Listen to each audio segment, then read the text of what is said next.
그는 여호와께 거룩한 자니라. 아멘. 오늘 읽은 본문의 말씀은 나실인의 규례에 대한 하나님의 말씀입니다. 나실인이 무엇이냐? 히브리어 나자르라는 단어에서 파생되어져 나온 단어인데요. 바로 오늘 본문에도 계속해서 등장하듯이 구별하다, 구별되다, 그것이 바로 나자르인데, 이것을 사람으로 붙여서 이르는 말, 즉 구별된 사람, 거룩한 사람, 하나님을 위해 바쳐진 자, 그것을 가리켜서 나실인이다 생각하시면 되겠습니다. 왜 나실인의 법을 하나님께서는 이스라엘 백성에게 주고 계실까? 아마도 이런 이유 때문에 그런 것 같습니다. 앞선 본문에 보면 레위 지파, 레위인에 대한 규례들이 계속 등장을 하고 있거든요. 레위 지파 사람들은 어떤 사람들입니까?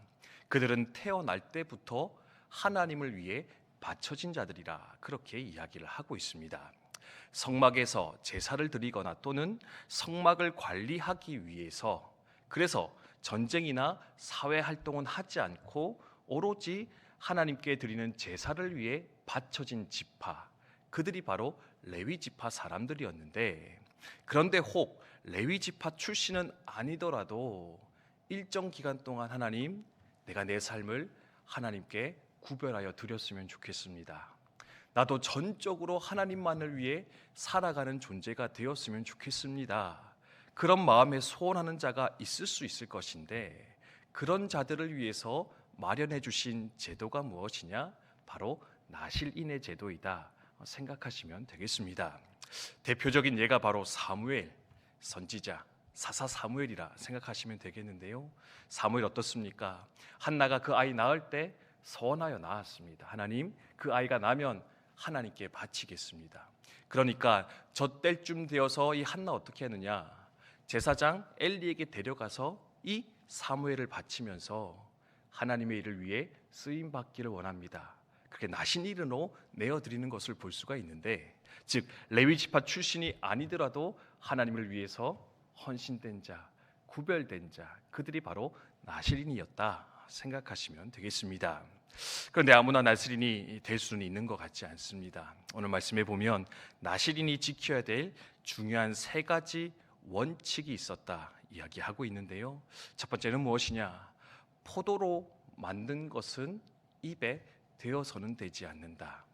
10일 동안 나실인을 하든 또 한 달을 하든 또는 몇 년 동안 하든지 간에 나실인으로 들여진 기간 동안에는 포도로 만든 것을 금할지라 하나님 말씀하고 계십니다. 왜 포도로 만든 것을 금하고 있느냐? 사실은 독주를 금하게 하기 위해서 포도로 만든 것 모든 것들을 금하고 있다 생각하시면 되겠습니다. 독주, 술 취함, 방탕함을 방지하는 법인데요. 근데 독주를 막기 위해서 어떻게 하느냐? 그 독주를 만들었던 포도와 관련된 것들은 다 끊어내고 철저히 구별되어 하나님께 드려져야 된다. 하나님은 명령하고 있는 것입니다. 포도주, 독주, 어쩌면 좋은 것일지 모르겠습니다. 신약에도 보면은요, 위장병을 치료하기 위해서 포도주를 좀 쓰라라는 대목이 등장할 정도로 술, 독주 그 자체는 나쁜 것이 아닙니다.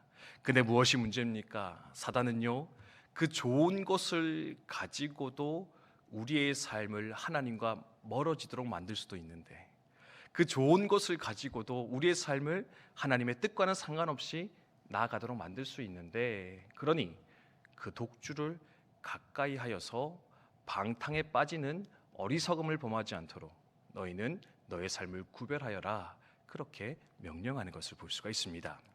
첫 번째, 방탕의 기회로부터 자신을 보호하는 것, 나실인의 조건입니다. 두 번째는 뭐냐?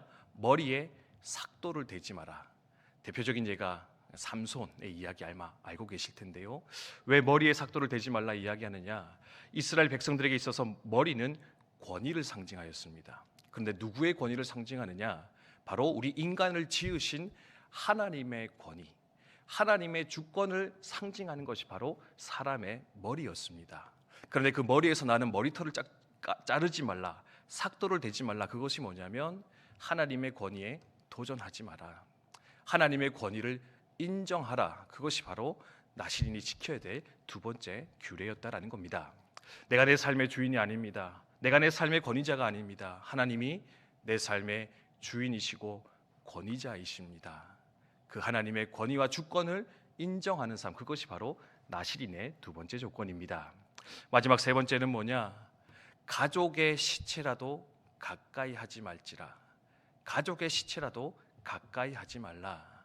죽음은 부정한 것이고요, 하나님 생명은 거룩한 것, 정한 것이라 생각했습니다.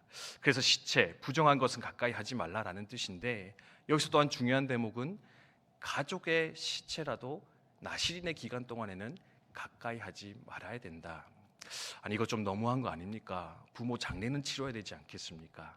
근데 여기서 또한 발견하는 것은 바로 우선순위를 바로 세우는 삶. 무엇을 우선순위에 둬야 되느냐? 하나님을 위해서 구별되어졌으니, 하나님을 위해 헌신되어졌으니, 때로는 그것이 내 가정이라 할지라도, 가족이라 할지라도, 내 부모와 자녀라도 할지라도 하나님보다 먼저 사랑할 것이 아니라 하나님을 가장 최우선에 두고 살아갔던 존재들, 그들이 바로 나시린이어야 된다. 하나님께서 말씀하는 거 볼 수가 있습니다. 세 가지 규례, 이미 우리는 나시린과 상관없을 수 있다 생각할지 모르겠는데요, 우리도 어쩌면 하나님께 드려진 존재들, 사실 나시린이 아니라 왕 같은 제사장으로 부름받았다, 신약의 기자는 우리 가운데 말씀해 주고 있는데, 그렇다고 오늘 말씀을 통해서 하나님, 이러한 헌신자로서, 이렇게 구별된 자로서 나도 주님을 섬기며 따라갈 수 있도록 인도하여 주시옵소서. 이것이 내 삶에 준비되어져 있는가, 또 이 아침 한번 돌아보며 생각하는 저와 여러분이 되었으면 좋겠습니다. 방탕의 기회로부터 여러분을 잘 지켜 나아가시기를 바랍니다. 하나님의 권위를 인정하고 내가 주인 되어 살아가는 것이 아니라, 내가 내 삶의 주권을 주장하는 것이 아니라 하나님의 주권을 인정하며 그분의 통치 아래 살아가시는 저와 여러분이 되셨으면 좋겠습니다. 여러분의 우선순위는 잘 정해져 계십니까?